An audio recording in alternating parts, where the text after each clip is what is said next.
Hello, everybody, and welcome to that NextGen Planners podcast. And today is a very, very special episode because it is our Christmas edition.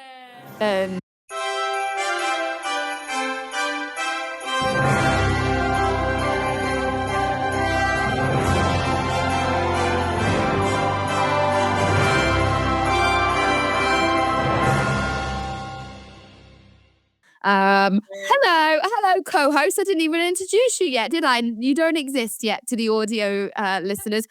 Although I will say, people who are listening just audio today are missing a treat. I will explain what we're all wearing in a second, but of course, I'll introduce my co-host, Taylor Beavis. Hello, Merry Christmas. Clara Metcalf. Hey, Merry Christmas. Me, Amelia Hamilton. These are your hosts in your special Christmas edition. Let's start, Clara, quickly. Just explain to the audio listeners what your setup is at the moment. This is top level banter that nobody gets, and I feel like I'm totally alone with my Christmas jumper joke. It's watch me whip, watch me slay, but no one gets it. A beautiful throwback to what 2009 would that be? Or something like that? Too long ago for it to be cool anymore, but it's here. It matches the trousers. It's fine. Yeah, and your beautiful Christmas tree, which is looking very good. And the star. We've got lovely star. Very cool. Taylor, what are you wearing? What have you got going on? So I've purchased a new shirt this year because I thought I have a few Christmas outings and I forget to get a lovely smart shirt for them. So I've got a shirt that has got, just looking at it now on the screen, I've got some wreaths, some presents, some Christmas trees on it, and some candy canes. And I'm not quite as prepared as Clara. I've got a virtual Christmas background here because my real Christmas tree is up, but it's not yet decorated. So I'm doing a little toddler decorating weekend this weekend. Oh. That's very sweet. You could also just lie because it looks pretty real. I didn't even have a virtual background. Anyone going to ask me? What are you wearing? Thanks for asking, guys. Well, I've got the best Christmas jumper because it's Doctor Who theme. Thank you very much for the sound effects. And I've also got a Christmas hat. And I will just say to our listeners, our watchers, our viewers, this isn't the whole episode. In this first episode, we will be yapping about Christmas and our year and how we found the podcast.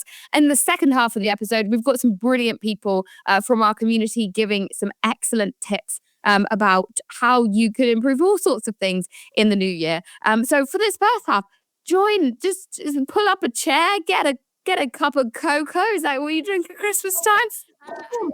And then mulled wine. Yeah, that's a good one. And I'm going to start with a good Christmas question, and that is, what is the best Christmas song?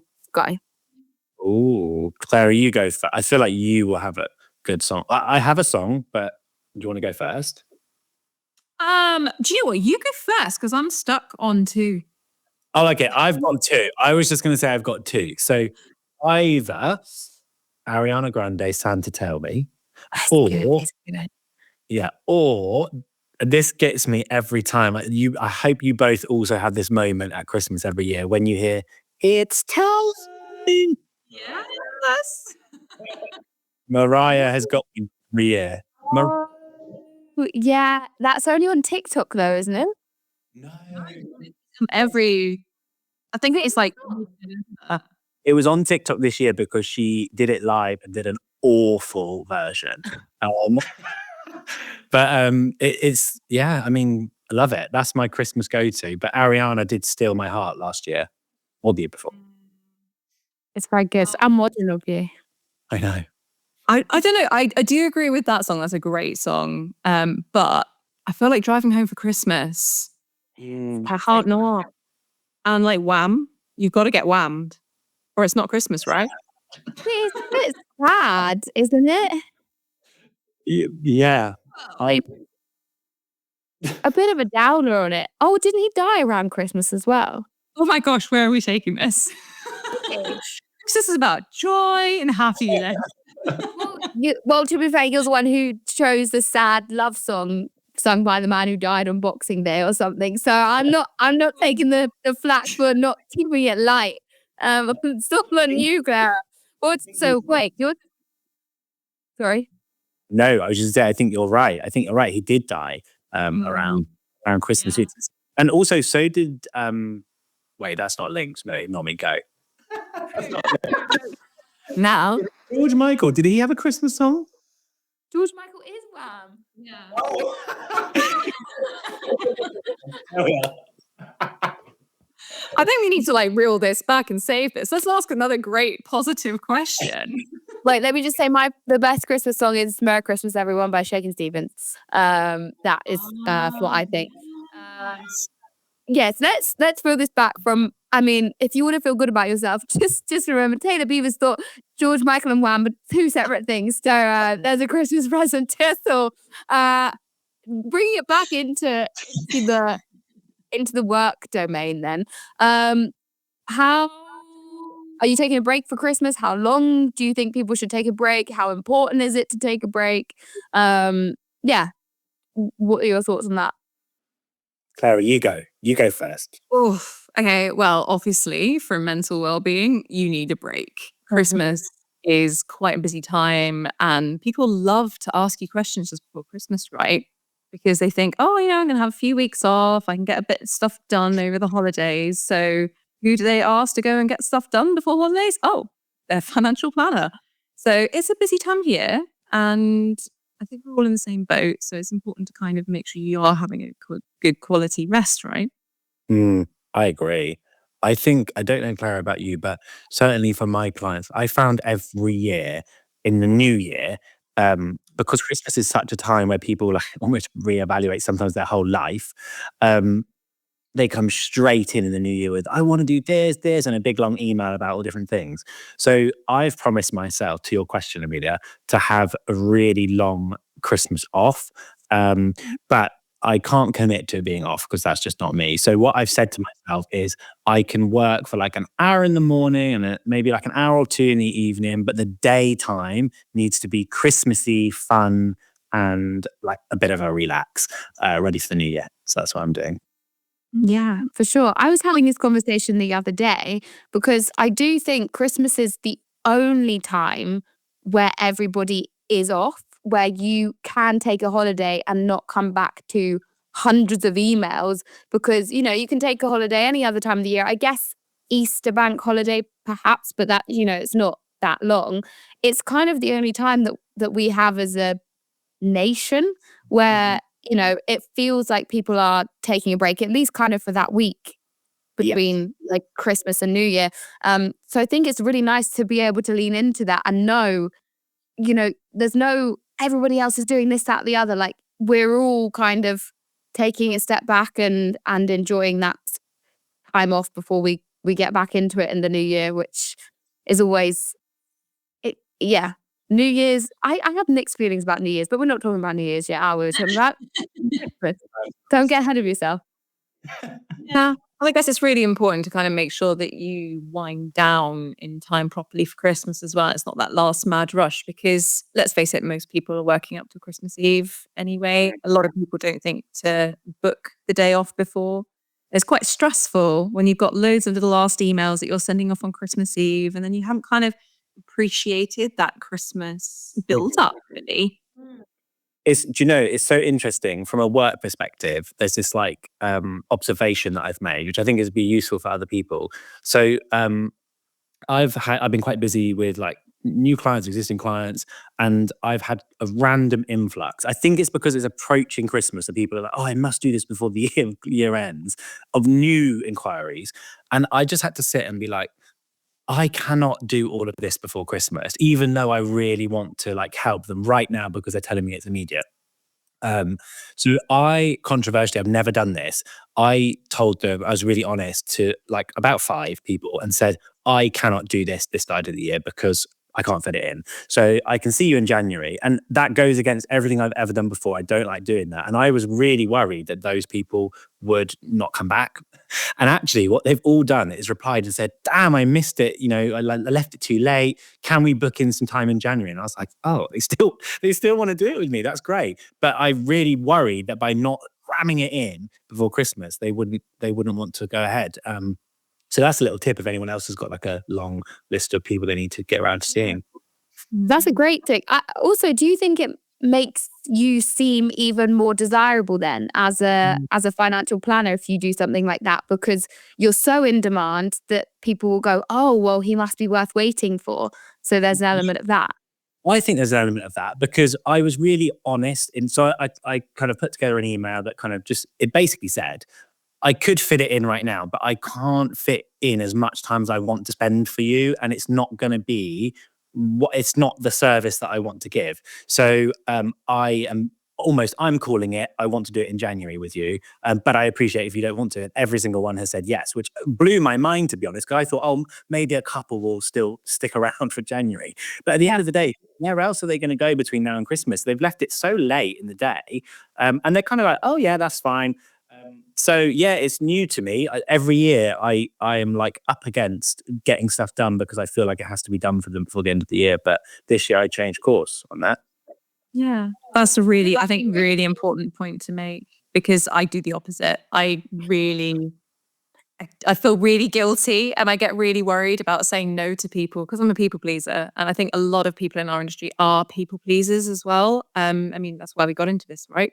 So I am constantly feeling anxious about telling people actually you're going to have to book into January. So my caution to people, because I've been through this before, is getting to December, over-promising, and then burning yourself out so you don't enjoy Christmas because you spent the entire time catching up on your sleep, trying to just unwind, and then you're not refreshed ready for January. So I have been attempting to tell people maybe book in January. I'm not perfect yet. Nobody is, but it's baby steps. And I think, Taylor, that's an amazing point to share and really important that people need to hear. And what you just said, like every year, I swear, I don't know about you, but you go to such burnout level that you can guarantee you're going to come down with a cold over Christmas, and then everything is ruined. But also, I went in my head, I really thought about it before I started to sort of like push people to January. And in my head, I was like, that's not a bad thing. I'm not actually saying no. I'm saying yes, but not right now. And so I even really can't wait to help you with this element of your planning. But I really want to do it in January. So, and it's for your good because I want to give you this level of service. Yeah.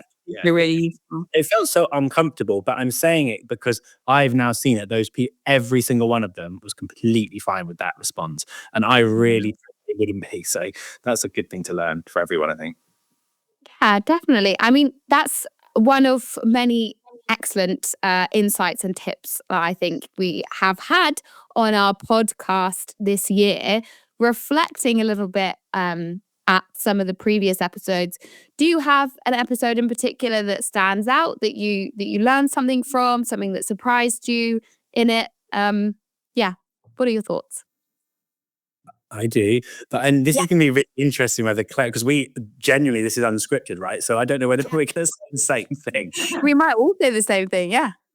So for me, I'll kick off. So for me, Joe Wall's episode was one of my favorites, and I listened to it again because I knew there was bits that I really liked.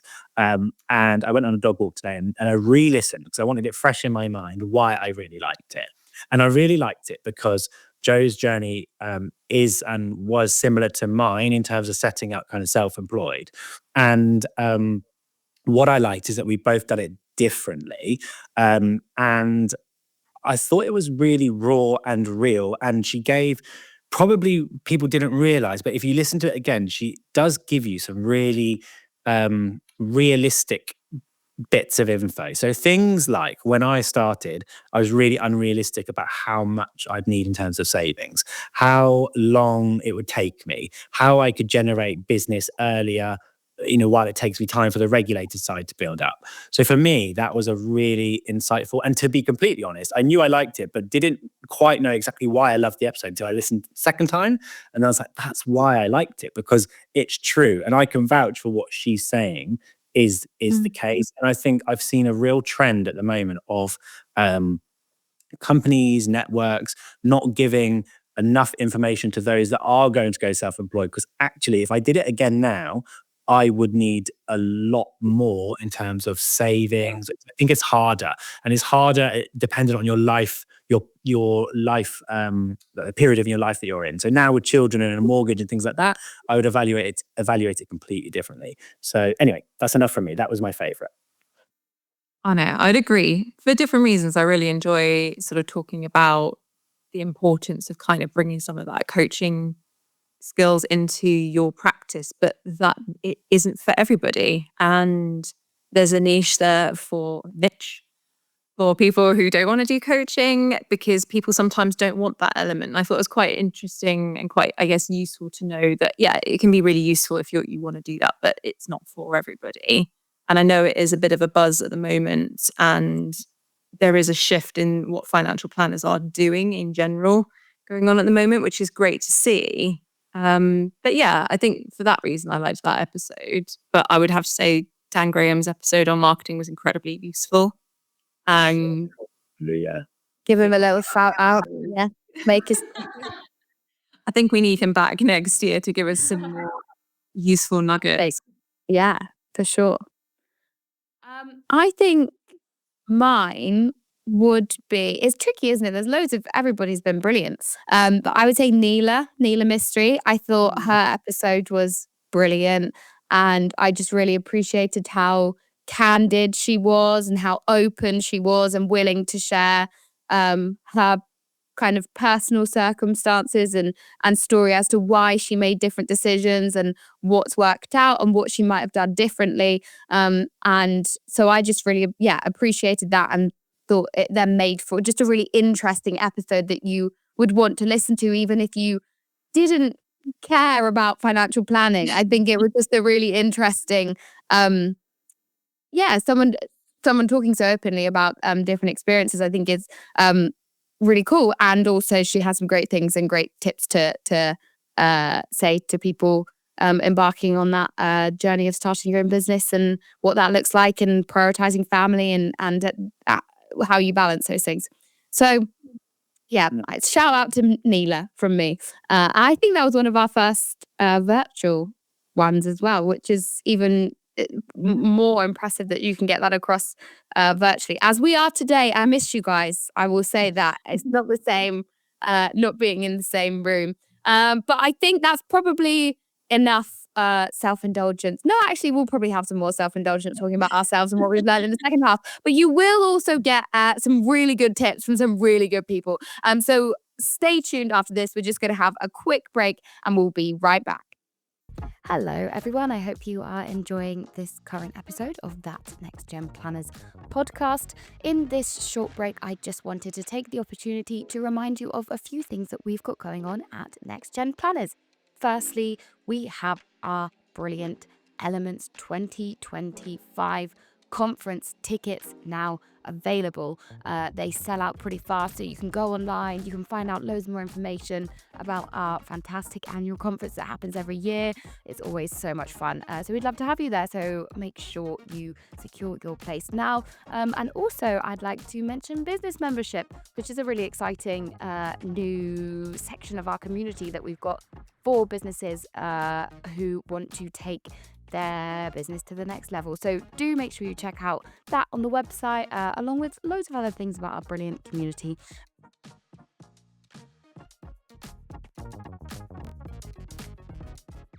Hello, welcome back from the interval. I hope you had a lovely little break and maybe a little cheeky mince pie. We promised you some lovely tips, some helpful, useful tips for you to listen to when we came back. So I'm going to kick it straight off with a great little section that Asker has done for us on his 4 top tips for presenting. So we'll go straight over to that, and I hope you enjoy. Hi, imagine knowing everything you need to know about your audience in order to succeed next time you have a presentation. I have 4 questions for you that's going to help you get to know your audience really, really well. The first one is ask yourself all the basic questions like what's their age? What's their educational background? What gender is it? How many people are going to come? Really get to know all the basic information. Now, the next level is to understand your audience emotionally. Are they full of confidence? Are they excited to be there? Or are they there because their boss told them that they had to be there? Are they expanding in the company? Or are they laying off people? Try really to understand them on an emotional level so you can really connect with them on a deeper level. Now, the next question you need to ask yourself is, what are their challenges today? What's preventing them from succeeding? Now, I'm sure they know some of their challenges, but your job as a speaker is to go deeper. Really try to figure out what are also their challenges that they're not aware of today. So really see if you can give them that insight and discover with them what their challenges are that they currently aren't aware of. And then finally, of course, you need to give them the solution that they're craving, that they didn't know they needed. So those are my 4 tips for you so you can really succeed next time you give a talk.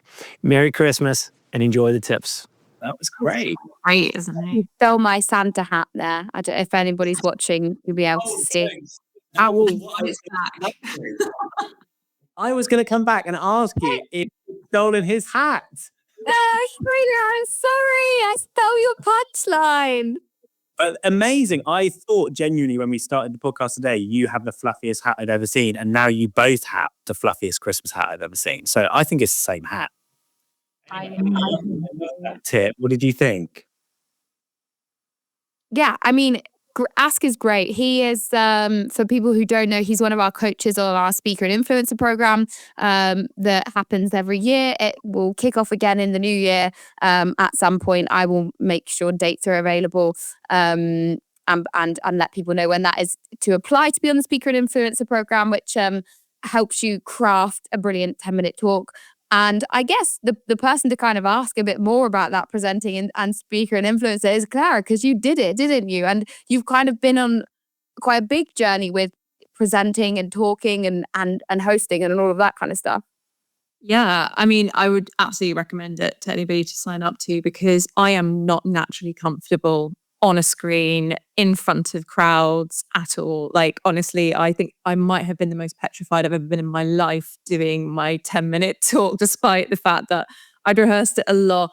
I actually low-key cheated. I had a little bit of an auto cue going on behind because I was that panicked that I couldn't do it. But look at me now on a podcast. Yeah, look at you now. You're flying. I know, but that's only fair. I'll be honest. That first podcast we did was literally the most terrifying, second most terrifying day because I didn't know that podcasts meant vodcasts and that there'd be video involved.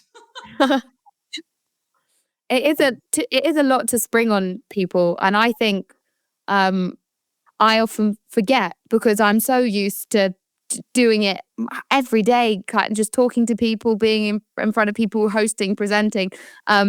That most people, that's not there every day. You're with clients every day. You're chatting. There's a whole other skill set that you're investing in. What would you say to people? You kind of building on some of the stuff that Aska said there. How have you kind of worked your way through that, overcome some of the inner conflict of overriding that self-consciousness, perhaps? To be honest, I actually just think throwing yourself on the deep end is the easiest way to get over it because I think it's the only way you can kind of tell yourself and give yourself that evidence that actually it's not as bad as you think it's going to be and just get used to making mistakes. I mean, you're a comedian, Amelia, so I guess you probably had the most experience on how on earth do you get that skin thicker and what is your best tip for building that? You must have had to do so much practice to get to where you are now. Yeah, I think I'll get my biggest tip for being in front of people and hosting and feeling confident in that is to acknowledge anything that happens in the room. Because sometimes weird things go on.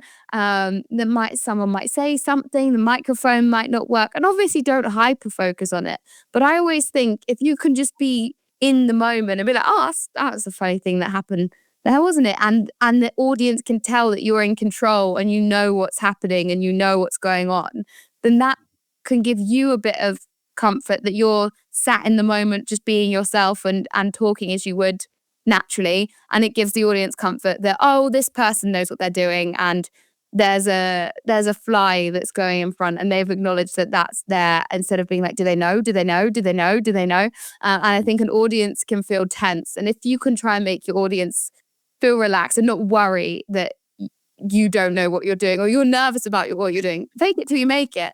But yeah, I think the thing that first comes to mind is just being present and being confident in yourself that you can handle whatever happens. Something will happen in the room and it will be fine. So yeah, off the top of my head, that's a tip I would say. I think it's funny because if you think about that episode we had with George Kinder, when he was talking about mindfulness and being present with your clients. So you can almost take some of your stand-up skills and apply that to your client meetings if you're really new to it. Just be present in the moment and go along with it. Don't overthink things and agonize about them. Don't hyper-focus is your word. Yeah. I think as well, like we've certainly learned, I think Clara and I, through this process of recording the podcast and things, I think you can be over prepared. That really then stifles your ability to be normal on what you're recording and act like you're just or having a chat, or just to be able to think off the cuff. So I think you can be over prepared, but also I think you have to be like, I'm a big fan of being really comfortable. So however you normally do that, like if it's having a cup of tea by your side that you're like halting, and a few times like on the podcast, or because that is me at home, and that makes me feel a bit more comfortable. I think those sorts of things really help. Just being like authentically you. But yeah, we can move into this next tip. A little interesting one, because we've had a few features on the podcast so far this year around SDG. So I feel like this is quite a good theme for those who are thinking like, oh, that was interesting, but where on earth do I take this? How do I get a bit more? So the next cracking tip is from Clémence. Hello, NextGen community. This is Clémence, and I'm here with some tips about how to get more confident when it comes to sustainability and talking to it with your clients. So the first tip I have for you today is to make sure that you look at the ESG Spotlight and Sustainable Investment course at the CII. It is a great course to understand how sustainability and consumer duty come together. There's also another course with the Carbon Literacy Project, which is a lot more about climate change, and I really think you should check it out. The second tip I have is to make sure that you try to understand what kind of options are out there for you and your clients, and to find the right balance for your business. Not everyone can be a very sustainable or wants to be a super sustainably focused company, but there might be something that feels right for the type of clients you have in front of you and feels right for you. Finally, I want to make sure that you do understand the latest regulation around this. The UK SDR sustainability labels, I hope, will be a very big thing, especially in the coming year. The XCA has told us a lot of funds are in the pipeline. I know not many funds are up now with a label, but I think it will be a great help for you and your clients to understand exactly what those funds do. And before I leave, make sure that you attend Goodstock next year. More information will come out about it, where we'll have a lovely jamboree about sustainability, where you can learn a lot more about the subject. So Taylor, you went this year, didn't you? How was it? I knew you were coming back with that. It was really good. I'll be completely honest, as I always am. Some of the elements were like, wow, this is so much bigger than even I had thought. But what I would say is, in a good way, it kind of shook me up to thinking differently and thinking, oh gosh, yeah, do you know what? I haven't thought of that. So I really, really loved it, actually. So it got me thinking differently. Also, just helped me realize what I need to do and where I need to focus and spend my energy. So I thought it was great. And I'm not just saying that, I genuinely mean it. So yeah, I loved it. And it was the first of its kind this year. So I think only bigger, better, more next year. Hopefully it grows to be a huge, massive thing, which is very exciting. I also loved it being described as a jamboree.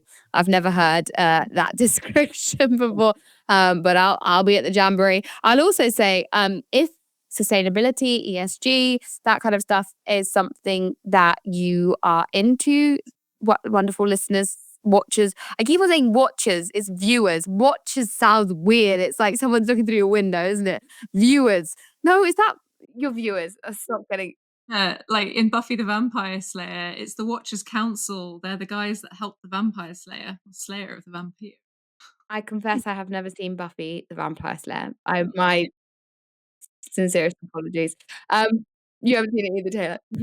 Just Clara. PM Clara with your Buffy stuff. I think one of them was called like, what was the boy called? The Angel. big Angel. I knew that. Clearly I didn't. Angel was the name of the one from Test of the D'Urbervilles. That's more my style. Anyway, what I was going to say is we had a really good episode back, however many episodes ago now, with Julian Parrott, who's from Ethical Futures, and he was talking about ESG before it was cool. And he goes into detail about lots of different stuff around sustainability and ESG. So if you do want to know more about it, get clued up, go check out that episode. It's really, really good. And our producer, aka Adam Owen, I think is going to have a fit unless I also just remind everybody that Pringles are now recyclable, which is the main thing we should take away. So they've changed their cardboard so you can recycle it. So this Christmas you can buy as many packs of Pringles as you want, eat them, and you can recycle the package and feel absolutely fine. You can guilt-free pop and not stop. Never stop. Yeah, never stop. Do you love a Pringle? But do you not feel like every time you eat a Pringle, you've fallen into the marketing trap? You know that once you pop, you can't stop, and you know that it's because of MSG. Description, right? Yeah. Did you see that there was that? Yeah, there's a BBC documentary that came out. I didn't watch it, or did you? Did you watch it? But it was basically about how food is becoming addictive and how people are making food so that it is literally addictive, and you just need to have more, and you need to have more. So maybe pop with measure. What do you see? Drink responsibly, like pop responsibly. How about we say pop and stop before you drop? Very good. They're hiring you, Taylor. I reckon Pringles are listening. We know they're listening. You've got your new marketing head of marketing for 2025. You're welcome. Okay, on that, shall we go to our last recording? We've got a wonderful a set of strategies and techniques from the brilliant Hiran. So yes, let me pass things over to Hiran for his tips for you. Hello, everyone. I'm Hiran Panchal. Well, with the festive season upon us, it's a perfect time to lift our spirits and focus on the positive.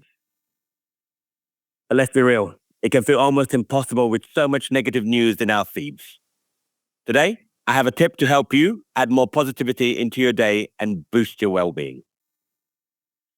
First things first, did you know you can actually choose to focus on good news?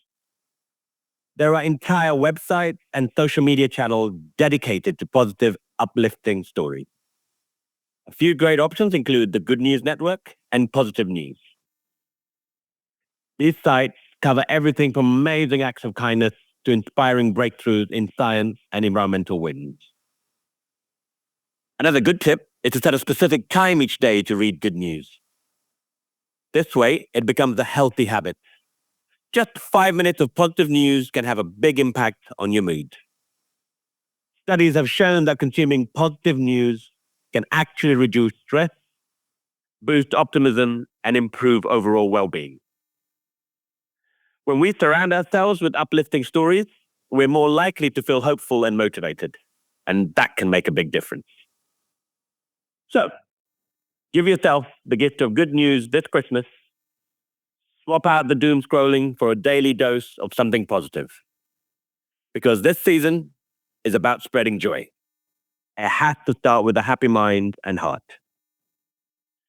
Here's wishing you a brighter, more positive festive season from my family tree to yours. Merry Christmas. What a lovely message to end on there. Wasn't it nice?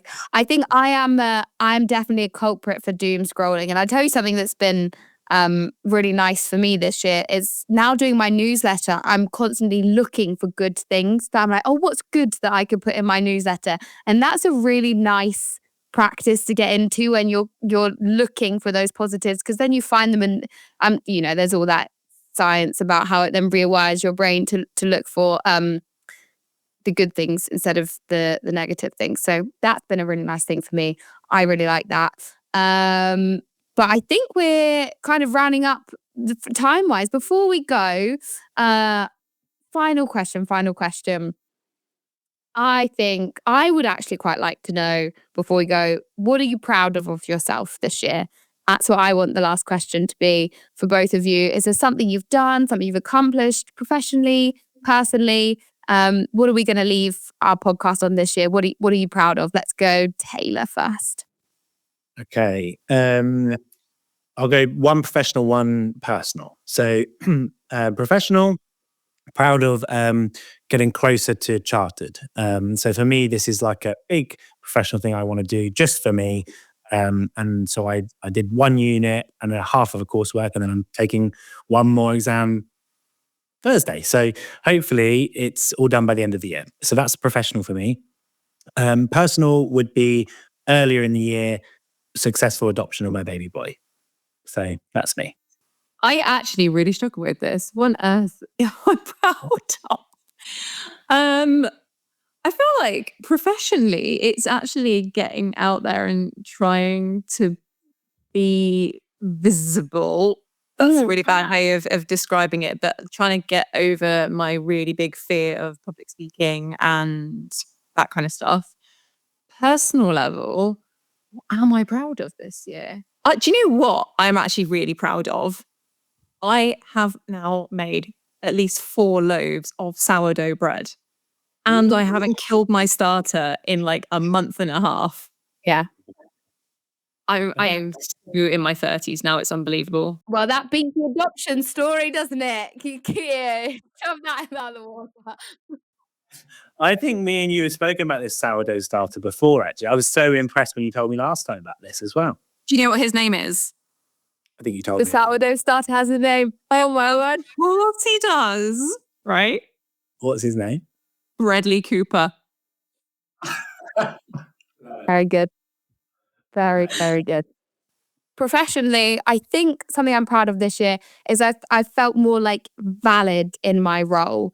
I think sometimes it's hard, especially, so I worked Citywire before and writing about the profession, suddenly being in the profession and feeling like, are people being, who's this person who's coming to say this or coming to say that? And being like, I want to do it, but I don't want to feel like I'm imposing myself on people. But I feel like I've really been like, no, I've got good things to say and I'm really enjoying talking to people. And I felt more like certain of myself in that capacity. So I think that's something I'm proud of this year, professionally. And then personally, I guess, Edinburgh show, that was pretty good.